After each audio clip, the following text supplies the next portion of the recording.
Hey, thanks for checking out Down to Basics. I got a message from a bass player friend who asked me, when you see a chord symbol, how do you know how to construct a line? What's your process for constructing a bass line? So I'm going to answer that as best I can. There's a lot to it, and there's no one way to do it. So I'm just going to give you exactly what he asked for. What do you do when you're coming up with a bass line? So first thing I do is I look at the chord symbol. The composer or arranger or whoever put the chord in there put that specific quality chord in there for a reason. So if they put a 9 as opposed to a 7, they want to hear a 9. If they put a 7 as opposed to a major, they want to hear a flat 7. So all of those intervals and chord tones make a specific sound that whoever wrote that part wants to hear. So then your job as the bass player, the guitarist, or whoever you are, is to hit those chord tones.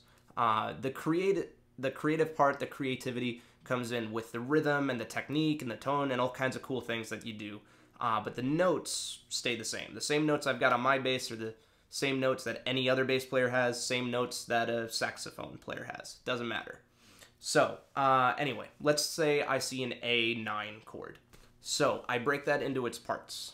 A 9 chord, any 9 chord, is 1, 3, 5, flat 7, and 9.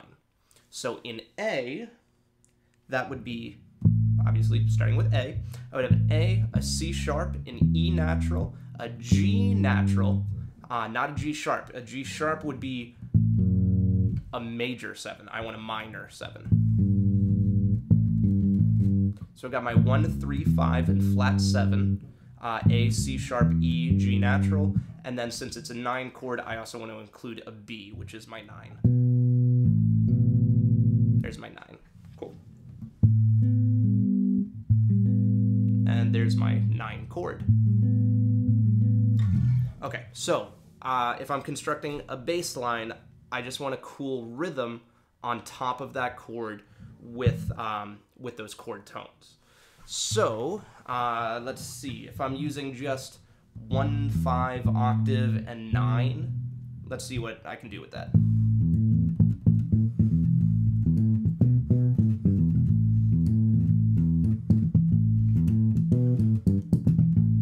Cool. Hidden some other notes in there too. Oh, actually, I was getting the flat 7, so that works. 1, 5 octave, flat 7, and 9.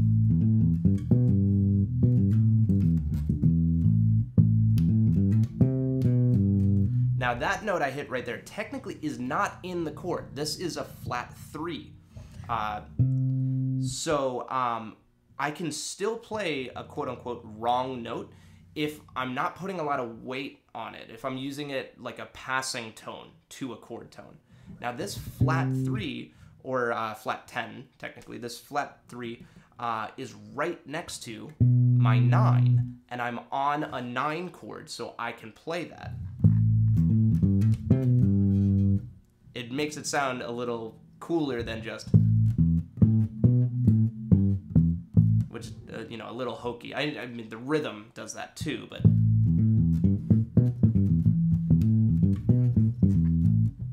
not too interesting. It's correct, but not too interesting. So I put in some chromatic notes. The prefix in chromatic, chroma, is Greek for color. So if you want to add some color to your playing, add some chromatic notes. I think I got that from Anthony Wellington in the Victor Wooten Groove Workshop DVD, which is awesome. Best 7 hours ever. I watch it on every flight to California, every single time. Anyway, really good DVD.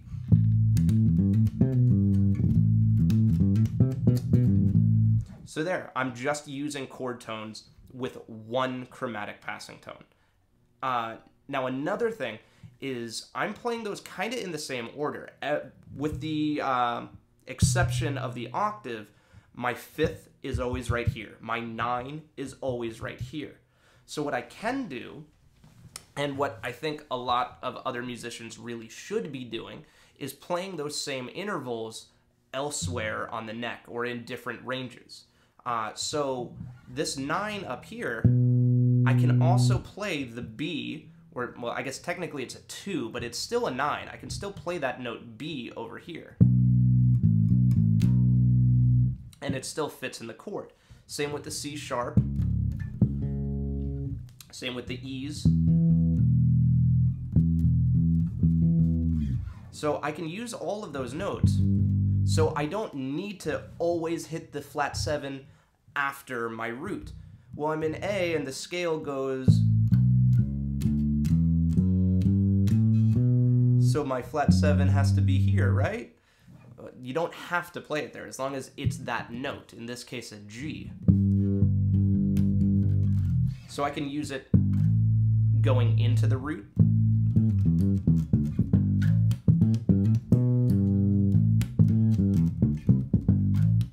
Again, see, I hit a wrong note, but I used it, this C is what I hit. I hit a flat 3.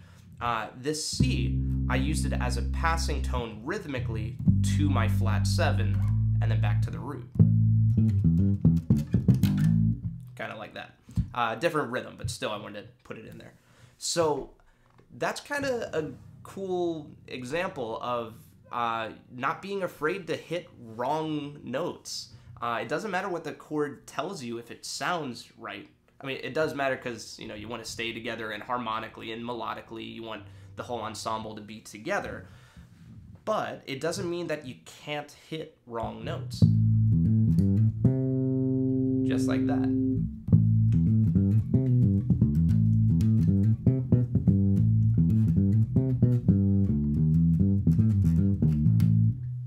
Just like that. You can throw in chromatic passing tones and it'll sound cool.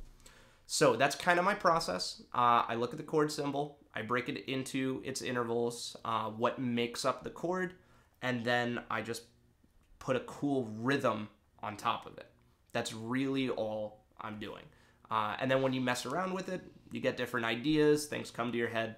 But it's really just the articulation, the phrasing, the tone, all the other stuff that makes it sound cool. Because that same thing that I played, I can do that in any key. And it's the same thing. It still sounds cool, but it's not the notes that I'm using. I don't know what I played right there, but I don't think I hit any of the same notes I was playing. Oh, well, maybe a few. Okay. But my point is the note choice shouldn't be what you focus on too much. Making something that grooves, a rhythm. You're a drummer with strings. Something that grooves is the important thing.